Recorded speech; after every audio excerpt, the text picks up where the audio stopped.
मुख्यमंत्री भजनलाल शर्मा, भाजपा प्रदेश अध्यक्ष सीपी जोशी पुष्कर में क्लस्टर बैठक लेंगे। बैठक में अजमेर, नागौर, राजसमंद के कार्यकर्ता उपस्थित रहेंगे और तीनों लोकसभा सीट के प्रत्याशियों के नाम पर चर्चा होगी। भाजपा पदाधिकारी और कार्यकर्ताओं में काफी उत्साह नजर आ रहा है।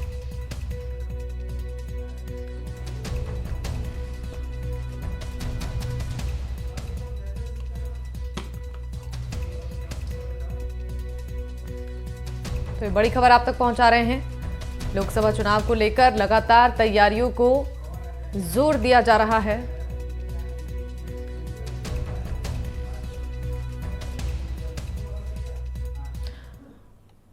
और इसी खबर पर ज्यादा जानकारी देंगे हमारे सहयोगी पवन आचार्य हमारे साथ लाइव जुड़ रहे हैं। और पवन, जहां पर इस वक्त मौजूद है वहां पर डिप्टी सीएम प्रेमचंद बैरवा भी मौजूद हैं। सबसे पहले तो पवन से जानते हैं कि इस बैठक को लेकर क्या कुछ तैयारियां यहां पर की गई हैं और साथ ही क्या रणनीति बनाई जा रही है भारतीय जनता पार्टी की तरफ से लोकसभा चुनाव को लेकर।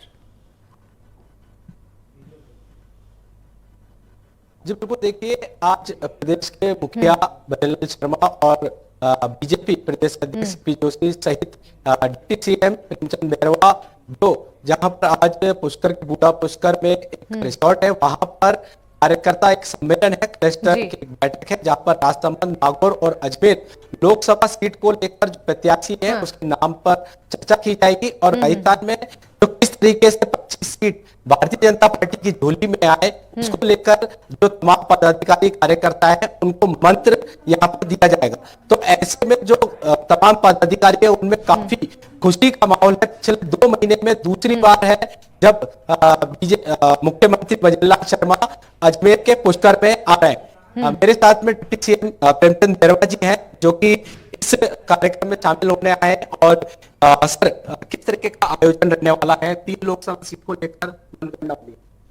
देखिए, हमारे पूरे राजस्थान में क्लस्टर बने हुए 8 और 8 क्लस्टरों में भी सभी में सीपी हमारे आदरणीय प्रदेश अध्यक्ष जी और हमारे यशस्वी मुख्यमंत्री जी और सभी इन क्लस्टर में जा रहे हैं। अभी अजमेर क्लस्टर की बैठक होनी है और अभी कुछ देर में सीएम साहब आने वाले हैं। निश्चित रूप से हमारे जितने भी कार्यकर्ता है, जो जनप्रतिनिधि है, संगठन के पदाधिकारी है, उनकी मीटिंग है और इसमें सभी दायित्ववान कार्यकर्ताओं को दायित्व दिया जाएगा।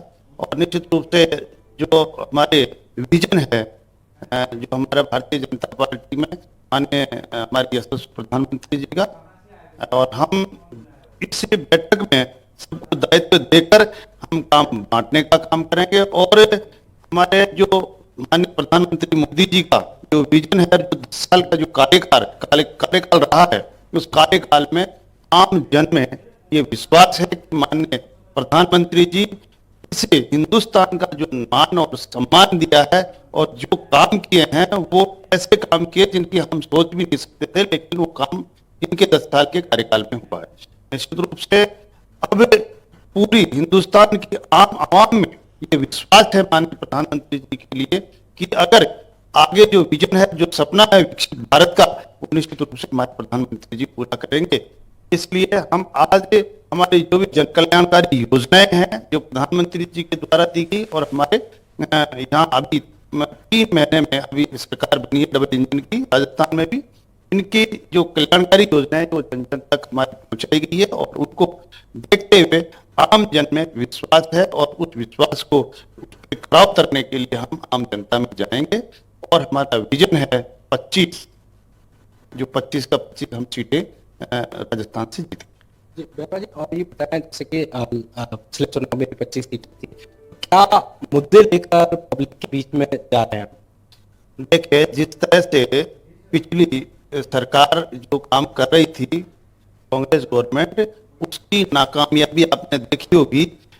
जब तक 10-10 साल एक साथ जो सरकार रही है कांग्रेस की, उसमें मंत्रियों के कितना भ्रष्टाचार लगा था सेंटर में, आपने देखा होगा। कोई किस घपले में जा रहा, कोई किस मामले में जा रहा, जेल गए हैं, बहुत घपले इन लोगों ने किए हैं, भ्रष्टाचार किया।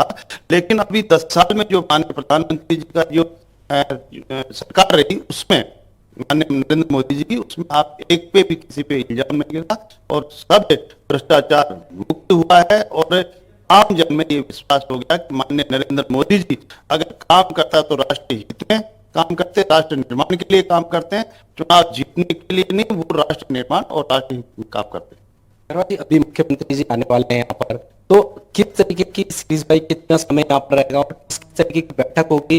राजसमंद, नागौर और अजमेर लोकसभा कैंडिडेट के जो नाम की जो चर्चा होगी प्रत्याशियों की, वो किस तरीके से रहने वाला है, कितने समय रहेंगे, किस तरीके से पूरा कार्यक्रम होगा?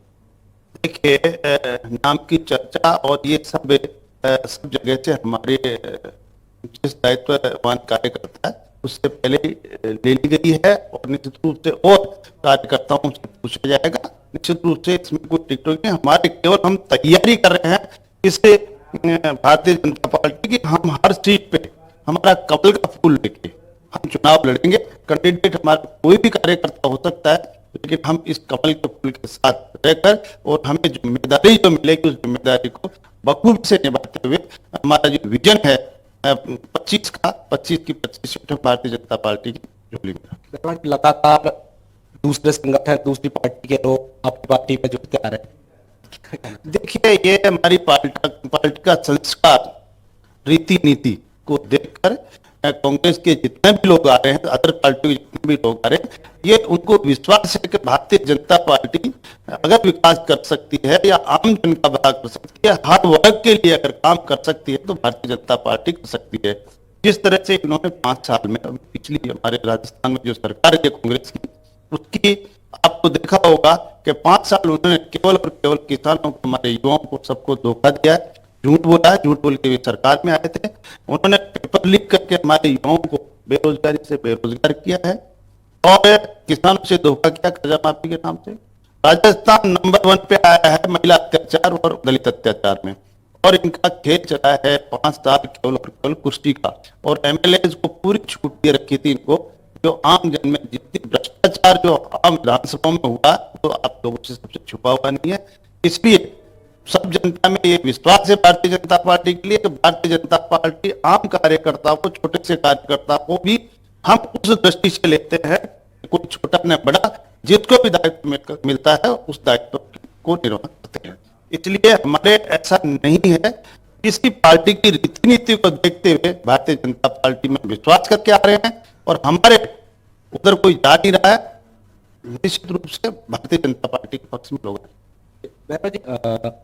कुछ दिनों बाद होली का त्योहार आने वाला है, किस तरीके से रहेगा? क्योंकि आप लोगों में तो काफी खुशी का माहौल लगातार चलता ही जा रहा है। देखो, होली के त्योहार पर मैं सभी को बहुत बहुत शुभकामनाएं भी देना चाहता हूं, और होली का त्योहार हमारा ये है कि हम हर लोगों में एक खुशी का माहौल होता है। होली में एक दूसरे का होली मिलन समारोह भी हम जगह जगह करते हैं। निश्चित रूप से ये हमारे जो हिंदुस्तान में जिस तरह के त्योहार आते हैं उनको हम आम जन, आम वर्ग हिल मिलके और साथ मिलके मनाते हैं। एक नागौर आपके बेल्ट का भी यहाँ पर अभी चर्चा होने वाली है। यहाँ पे 3 क्लस्टर की है, यहाँ पे 3 लोकसभाओं का क्लस्टर है। निश्चित रूप से सब जगह के कार्यकर्ता और जो पदाधिकारी है, जनप्रतिनिधि है, सभी आएंगे और सभी हमारे मुख्यमंत्री जी का और माननीय प्रधान जी का मार्गदर्शन लेंगे। आने वाले चुनाव में कितनी सीटें मान के चल रहे हैं आप? देखो, हमारा 400 पार ये हमारा मिशन है। निश्चित रूप से जिस तरह से जो भावना है आम कार्यकर्ता की और आम जन की, वो भावना माननीय नरेंद्र मोदी जी की और भारतीय जनता पार्टी की साथ। आपके डिपार्टमेंट की अगर बात करें, 3 महीने 100 दिवसीय जो कार्य योजना थी, मेरे डिपार्टमेंट में जितने भी 100 दिन की हम कार्य योजना बनाई वो पूर्ण कर ली गई है। हर डिपार्टमेंट में, मेरे पास 4 डिपार्टमेंट है, 4 डिपार्टमेंट में अभी हमारा जो टारगेट चल रहा है रेवेन्यू का, निश्चित रूप से ट्रांसपोर्ट में वो भी हमारा पूरा हो रहा है। 96% हम कर चुके हैं जो टारगेट है, और एजुकेशन में भी हमने अभी हमारी जितनी भी योजनाएं थी सुधीर की वो हम पूरी कर चुके हैं। निश्चित रूप से अभी आपने देखा होगा 3 महीने में जो हमारे मुख्यमंत्री जी ने जिस तरह का जो छाप छोड़ी है, जिसमें किसी भी सरकार राजनीतिक आई 3 महीने में इतना काम नहीं कर पाई जितने अभी हमारे यशस्वी मुख्यमंत्री जी ने किया है।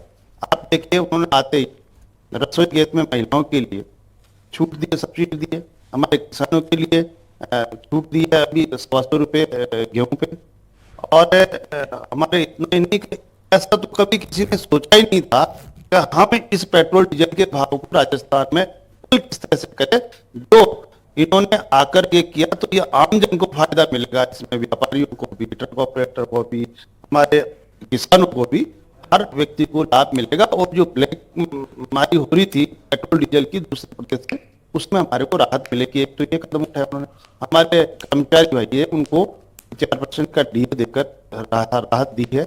और जितने भी हमारे जो बेरोजगारों को बेरोजगार बनाने में लगे थे पेपर लीक में, उनको एसआईटी का गठन करके आज उनको 63 लोगों को अभी गठन करके जेल में डाला है।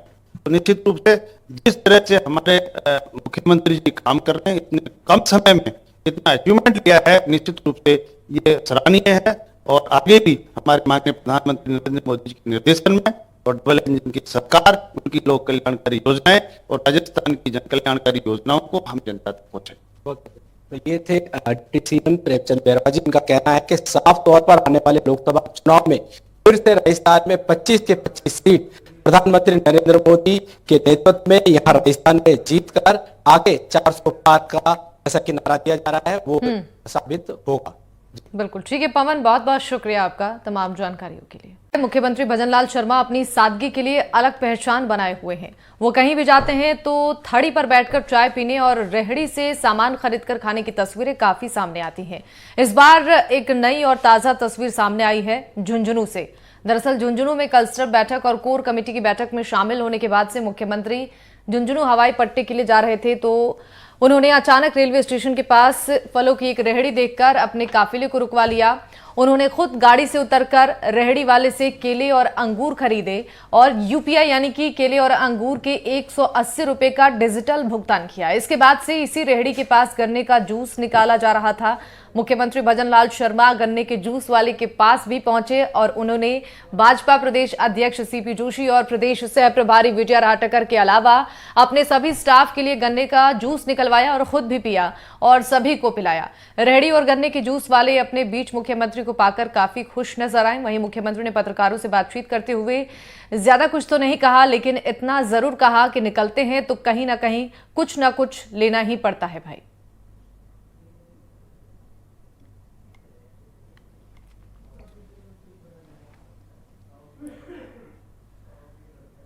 मध्य प्रदेश के शिवपुर की रहने वाली नीट की तैयारी कर रही छात्रा का कोटा से अपहरण का मामला सामने आया है। इस मामले में बताया जा रहा है कि अपहरणकर्ता द्वारा परिवार से 30 लाख रुपए की मांग की गई है।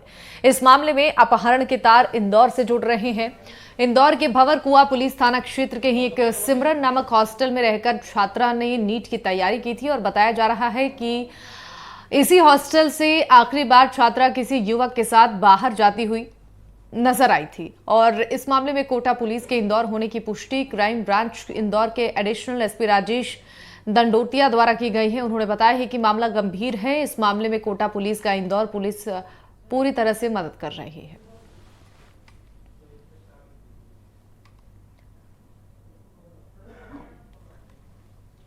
तो अब इस पूरे मामले को लेकर जानकारी मिल रही है कि कोटा पुलिस और इंदौर पुलिस संयुक्त रूप से मामले की जांच पड़ताल कर रही है। इस मामले में कोटा पुलिस के इंदौर होने की पुष्टि क्राइम ब्रांच इंदौर के एडिशनल डीसीपी के द्वारा भी की गई है। हालांकि इस बात की जानकारी अब तक नहीं हाथ लगी है पुलिस की टीम को कि आखिर छात्रा कहां से गायब हुई थी, चूंकि एक सीसीटीवी फुटेज भी सामने आया है और इसी फुटेज के आधार पर पुलिस की टीम कार्रवाई कर रही है। कई टीमों का गठन किया गया है इस पूरे मामले की छानबीन के लिए, लेकिन अब तक कोई सुराग पुलिस के हाथ नहीं लगी है। फिलहाल सीसीटीवी फुटेज के आधार पर कई टीमें गठित कर इस पूरे मामले की पड़ताल पुलिस की टीम कर रही है ताकि जल्द से जल्द इस पूरे मामले का खुलासा हो जाए। परिजनों का भी ये कहना है कि इस पूरे मामले में जल्द से जल्द ये जानकारी मिल पाए कि आखिर बच्ची सुरक्षित है या नहीं। तो फिलहाल इंदौर की कई जगहों पर राजस्थान की पुलिस की टीम ने भी पहुंचकर कई जानकारियां हासिल की है, लेकिन जानकारी ये भी है कि कोटा में छात्रा के किसी भी हॉस्टल में रहने या फिर किसी भी कोचिंग संस्थान में पढ़ने की कोई जानकारी नहीं मिली है। 24 घंटे से इंदौर में पुलिस की जांच पड़ताल चल रही है और इधर कोटा में भी लगातार जानकारी पुलिस हासिल करने की कोशिश में जुटी है। संवाददाता शाकिर अली फोन लाइन पर जुड़ चुके हैं, इसी खबर पर ज्यादा जानकारी देंगे। शाकिर, सबसे पहले ताजा अपडेट अब तक क्या कुछ है? जी देखिए, ताजा अपडेट ये है कि जो छात्रा लापता हुई है उसके बारे में जो है पुलिस को लोकेशन जो है वो भी उसकी कल तक की मिल गई है। और पुलिस जो कि फिलहाल इस मामले में अभी तक इस लोकेशन को लेकर के जो है, क्योंकि कोई घटना होने का अंदेशा होता है इस तरह की वारदात, इस तरह की जगह को बताने में, तो पुलिस इससे जो है अपील भी कर रही है। पुलिस सीधी अपील कर रही है वो छात्रा और उसके साथ में जो एक छात्र है उससे कि वो वापस लौट आए। पुलिस के लिए बड़ी कामयाबी की बात यह है कि पुलिस ने इंदौर में जो इनका तीसरा साथी है वो पुलिस ने उसको डिटेन कर लिया है, उससे पूछताछ की जा रही है। और उसी से पूछताछ में ये सामने आया है कि छात्रा जो है वो विदेश में जाना चाहती थी और विदेश में जाकर अपने साथी के साथ में रहना चाहती थी। इसी को के वजह से पूरी कहानी जो है वो पूरी तरह से जो है तैयार की गई। और इसमें जो सामने आया है कि जो पूरी का पूरा जो घटनाक्रम है वो पूरी तरह से साफ हो गया है कि ये अपहरण नहीं है और ये एक तरह से ये पूरा का पूरा मामला बनावटी है। लेकिन पुलिस के लिए बड़ी बात ये है कि अभी भी छात्रा क्योंकि पुलिस को नहीं मिली है, तो पुलिस जो है पूरी तरह से एहतियात बरतते हुए पुलिस जो कोटा शहर की एसपी है उन्होंने भी अपील की है कि वो जहाँ भी है वो एक बार अपने परिजनों से संपर्क करें और पुलिस से संपर्क करें ताकि जो है राहत मिल सके परिवारजनों का, क्योंकि बुरा हाल है। पुलिस ने इस मामले में जो है जो टीमें गठित कर रखी थी, जिस तरह हम लगातार क्योंकि इस खबर पर अपडेट दे रहे हैं कि पुलिस की टीम जो है जयपुर में भी मौजूद थी, कोटा पुलिस की इंदौर में भी मौजूद थी। तो इंदौर में जिस जगह पर ये सब किया गया था, ये जो घटनाक्रम के लिए जो प्लान तैयार किया गया था, वो जगह भी जो है कोटा पुलिस की टीम वहां भी पहुंच गई है। और वहां के जो वहीं से जो है तीसरा जो साथी है इनका उसको जो है पुलिस ने जो है डिटेन कर लिया है। और इंदौर में जो किचन में जिस तरह की जो तस्वीरें थी, जो तस्वीरें एक किचन की तस्वीरें भी आई है जहां पर जो है दोस्त का रूम है उसकी का किचन है और वहीं पर जो है वो फोटो जो है जो जिसमें रस्सी और जो है तमाम चीजें रखी हुई थी उसकी बारे में भी पुलिस ने जानकारी दी है।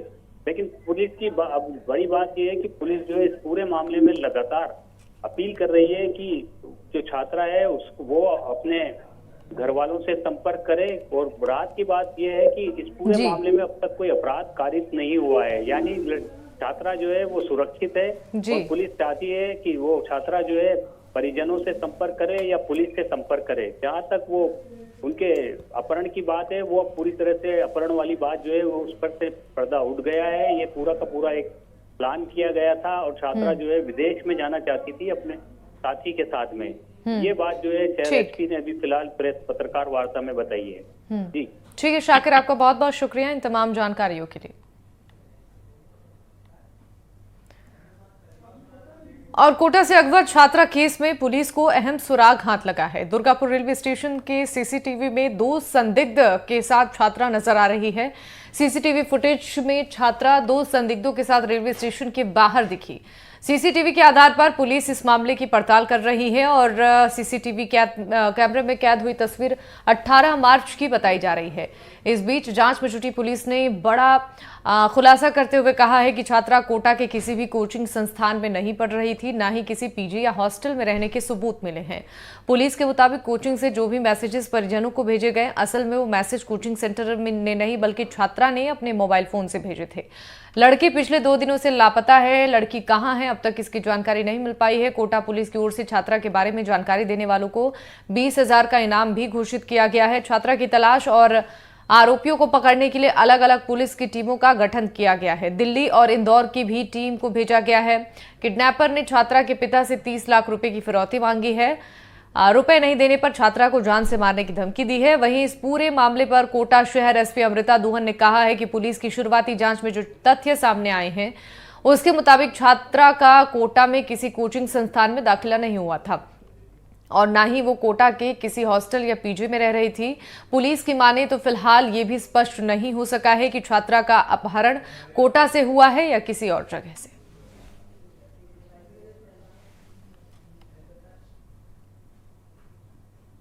इस मामले पर ग्वालियर आईजी ने कहा, राजस्थान के कोटा से अपहृत शिवपुरी की छात्रा को बरामद करने एमपी राजस्थान की 3 साझा टीमें काम कर रही हैं। छापेमारी वहीं छात्रा के अपहरण के मामले में ग्वालियर के आईजी अरविंद सक्सेना का बयान भी सामने आया है। उन्होंने कहा कि इस केस की वो खुद मॉनिटरिंग कर रही हैं। उन्होंने कहा कि एमपी और राजस्थान पुलिस की साझा टीमें देश में अनेक शहरों में तैनात हैं और जल्द ही इस मामले में परिणाम सामने आएंगे। देखिए, शिवपुरी बेस्ड बैराड़ वहाँ पर एक कस्बा है। वहीं की एक बालिका है जो 19 वर्ष की हैं और ये नीट की तैयारी के लिए पहले इंदौर गई थी, फिर इंदौर के बाद ये कोटा गई थी और कोटा में वहाँ पर एक शैक्षणिक संस्थान और एक हॉस्टल में रहना उनके पालक द्वारा बताया गया है। तो उनके पालक हैं जो पिताजी, उनके द्वारा 18 तारीख को रात को एक सूचना दी गई थी लोकल एसडीओपी को वहाँ की शिवपुरी में कि उनको कुछ इस प्रकार के एसएमएस आ रहे हैं जिसमें उनकी बच्ची की फ़ोटोज़ भेजे गए हैं और उसमें ये स्पष्ट हो रहा है कि बच्ची बंधी हुई है और एसएमएस की भाषा में ये स्पष्ट किया जा रहा है कि 30 लाख रुपए फिरौती के रूप में दिए जाए, नहीं तो लड़की के साथ कोई अनहोनी की घटना हो सकती है। तो इसको दृष्टिगत रखते हुए जब उन्होंने अवगत कराया तो तत्काल इस विषय में कोटा पुलिस को सूचना दी गई। तो वहाँ पर इसमें विज्ञान नगर थाना है जो थाना कोटा सिटी का, वहाँ पे 364A आईपीसी के तहत अपराध पंजीबद्ध किया गया और अपराध पंजीबद्ध करने के बाद अनुसंधान जारी है। अभी अनुसंधान के दौरान जो बालिका के पहले इंदौर में वेयर अबाउट्स रहे हैं, कोटा में जो वेयर अबाउट्स हैं, उनकी पूरी जो है तस्दीक की जा रही है। उसके जो कथन है और उनके द्वारा जो पूर्व में कुछ एसएमएस भेजी गई हैं जो जनरल प्रकृति की थी, उसकी भी तस्दीक की जा रही है। और इसमें कोटा की जो पुलिस है वो शिवपुरी और इंदौर की पुलिस, ये तीनों मिलकर काम कर रहे हैं और ऐसी संभावना है कि शीघ्र ही कोटा पुलिस जो है लड़की को रिकवर कर लेगी।